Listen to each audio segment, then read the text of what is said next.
Yo, what's going on guys, it's Cynical and welcome back to another Kingdom Hearts video. Today for you guys, we've got some really juicy stuff to talk about in the sense of the most recent Kingdom Hearts Union Cross story update. This was a dang juicy one, fellas. We're finally getting more continuation with Maleficent's side of the story, tracking down the arc with inside of the Daybreak Town castle. As well as that, we also do have more continuation towards the ongoing Impostor story for the Dandelion group.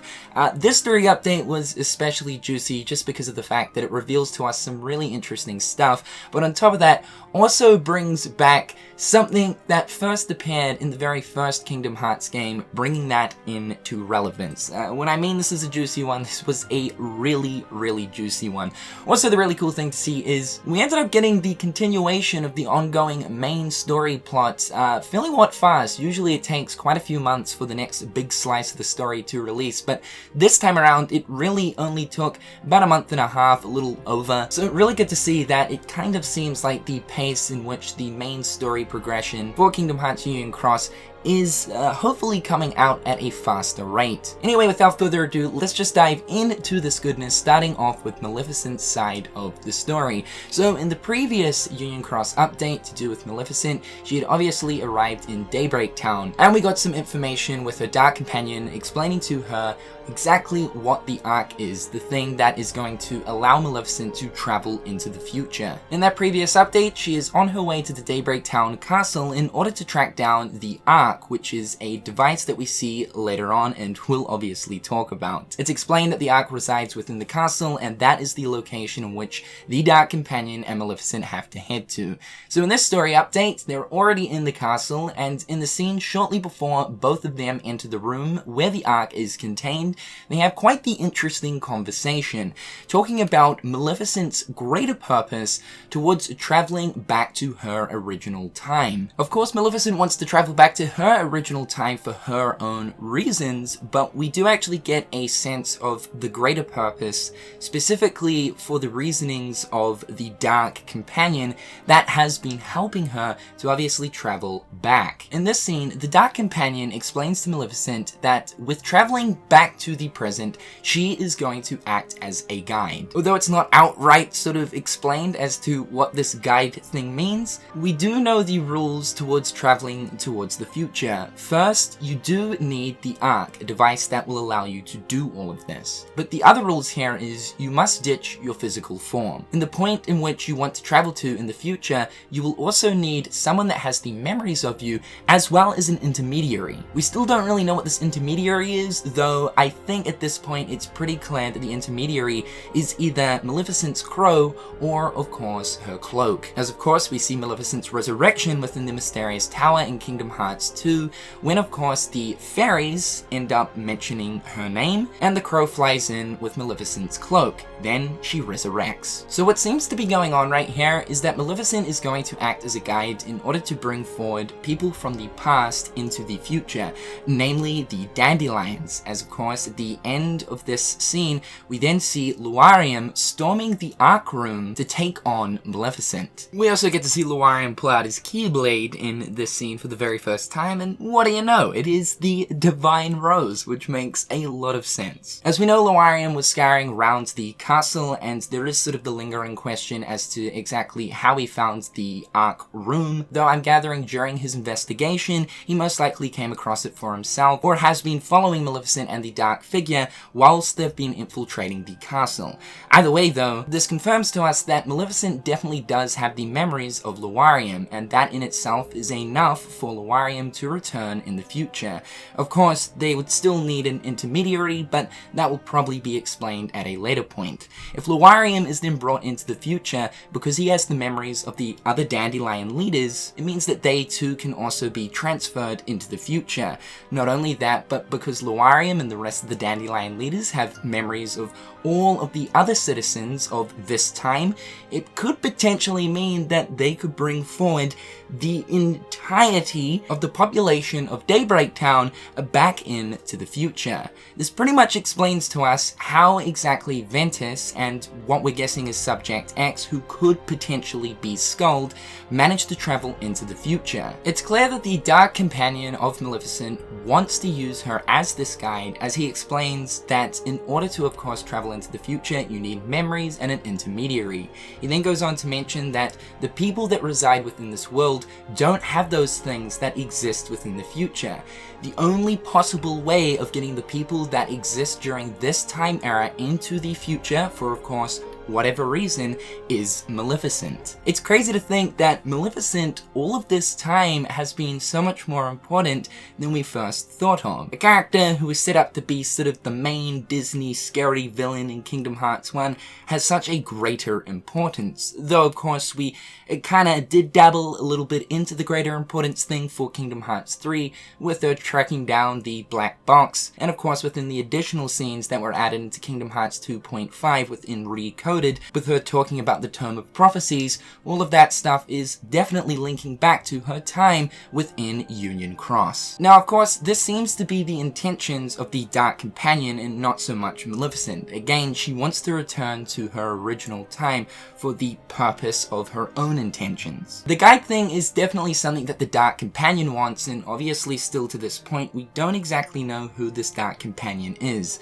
the thing that calls himself Darkness. At this point though, we are thinking that the Darkness thing could very well be Vanitas, as Vanitas has, especially within Kingdom Hearts 3 and recently within Remind, sort of refers to himself as Darkness. In Remind, shortly before Sora encounters Aqua and Ventus in order to take down Terranaut and Vanitas, we see an interesting little scene of Vanitas talking to Ventus, talking about how Vanitas is the brother of Ventus, though with Ventus then responding, saying that we are the same, you're essentially the dark half of me. Vanitas replies back saying, "This may shock you, but we're not the same like you think."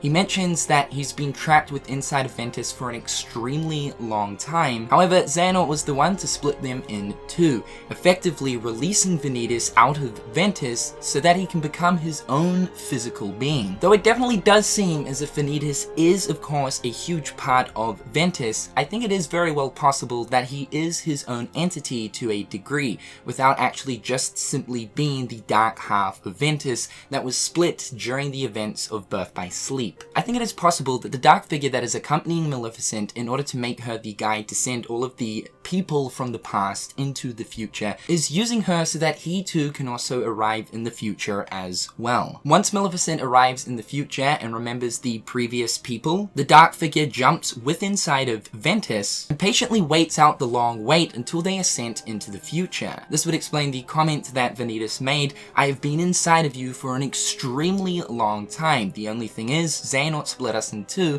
so that I could become a physical being." Moving on, let's talk about the device that the Ark is. We finally got to see exactly what the Ark is within the story update, and it's some pretty mind-boggling stuff. So it turns out the device that you come across during Kingdom Hearts 1, in the end of the world, once completing the world terminus portion of that world, Sora then finds himself in a strange corridor, which we're all assuming is Hollow Bastion, or at least a very small chunk of it. You then walk through a door and you come across this really wacky looking device, in which you need to examine to then push forward in the story. Doing so will summon forth a bunch of Heartless, you defeat them, and you then carry on. It was never explained exactly what the purpose of this device is, though it certainly is one that stands out, as we've never come across anything similar to it ever before. It definitely stands out a lot.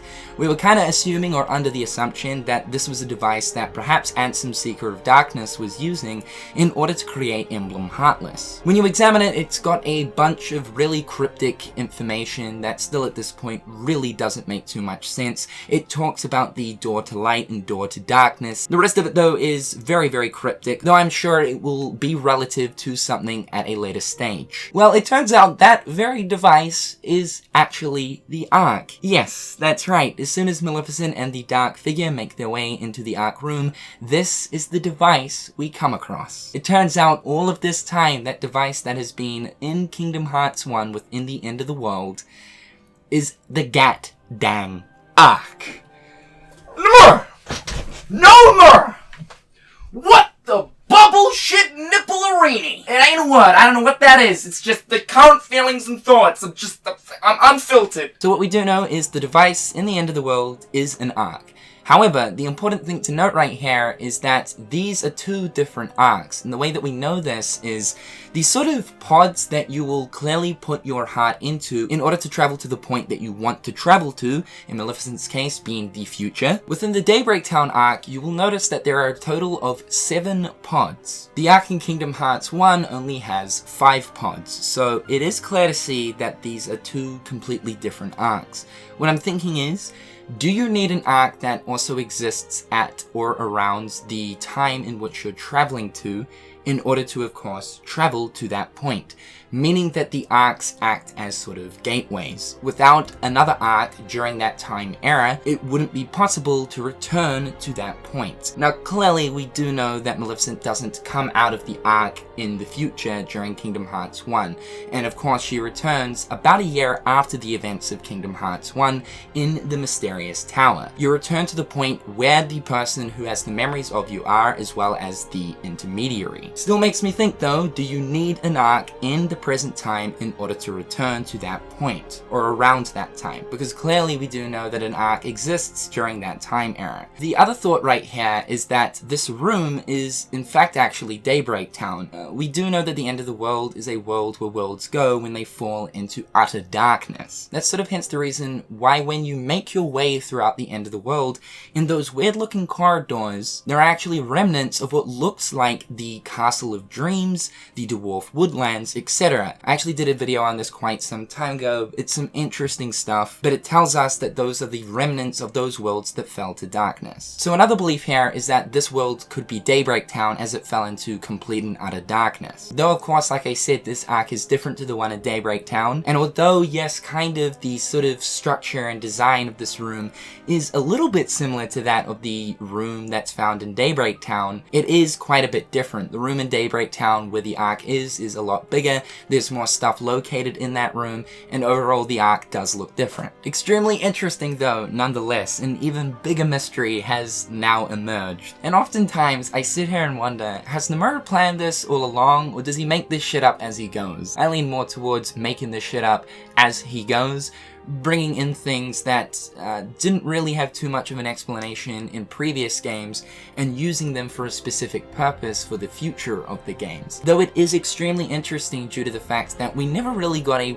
proper explanation as to what this very strange device is. We were pretty much just all under the assumption that it was a device that Ansem used to create the Emblem Heartless. Turns out that is not true. And finally, let's talk about the ongoing situation with the Dandelions trying to figure out who the imposter is. We know that in the previous story update, it was revealed that Brain was given a copy of the Tome of Prophecies, and within it, there was a note slipped in by Ava, revealing to us that Ava has actually defied fate. Brain all this time has known who the intended Dandelion leaders were meant to be, and of course, Streliza was of course meant to be one of them.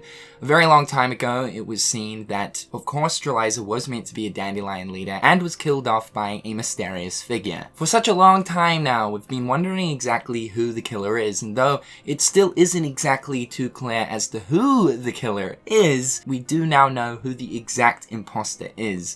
Now, although you could say that for such a long time we have kind of known that Ventus is the imposter, it has been confirmed that in fact, yes, his name was not on the intended list of the Dandelion leaders. So yes, Ventus is the imposter, but that doesn't outright confirm the fact that he is the killer of Streliza. I don't honestly believe he is, mainly because if you actually sort of look at him, and although this is a 2D game and facial expressions aren't really all that great, you can't really fully display emotion within Union Cross due to the aesthetic of the game, he does genuinely look like he doesn't really know what the hell is going on. on. And furthermore, when Brain was asking, alright, well, where exactly was everyone when of course Lady Ava came to you to explain to you that you are going to be this new and important leader to continue leading the unions to ensure that the Keyblade will just survive in the future. As we know, all of the Dandelion leaders were approached by Ava to be given this role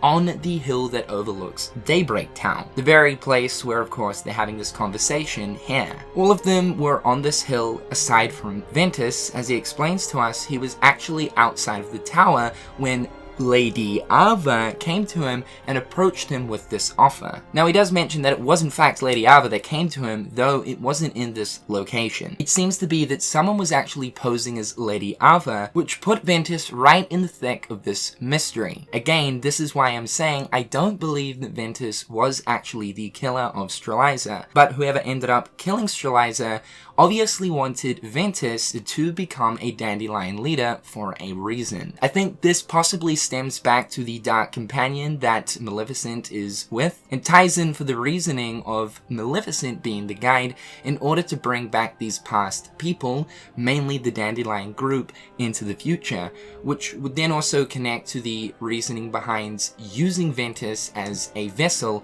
in order to travel into the future.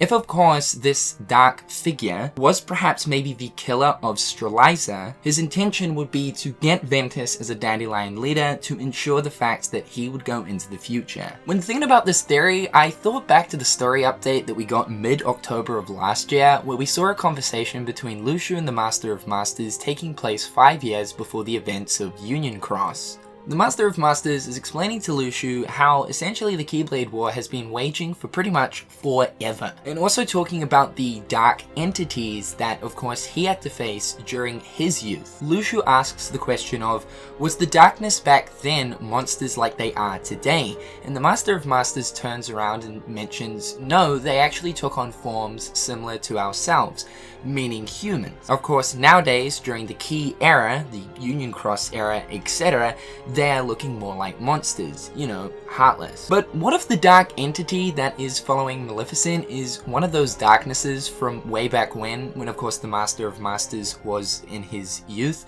back when they actually had human forms? And that if this dark entity is of course Vanitas, Vanitas is someone from a time era as old as the Master of Masters himself. One that wasn't slain off and retains that original form he was talking about. Because what is furthermore interesting is he mentions that nowadays a lot of those ones decide to hide within inside of people, just like the scenario of Vanitas with Ventus. They come up with the conclusion that even though the truth is now revealed to them and that Ventus is of course the imposter, they do want to continue working on this mystery together as friends and not enemies. However guys, that is basically it for this Union Cross story update. Everything that is going on is finally all sort of starting to come together, and to be fair with you guys, I think we're actually reaching a point that we might be actually getting to the end of Union Cross. As we know, this game was once known as Unchained Key. The Unchained Key story came to an end,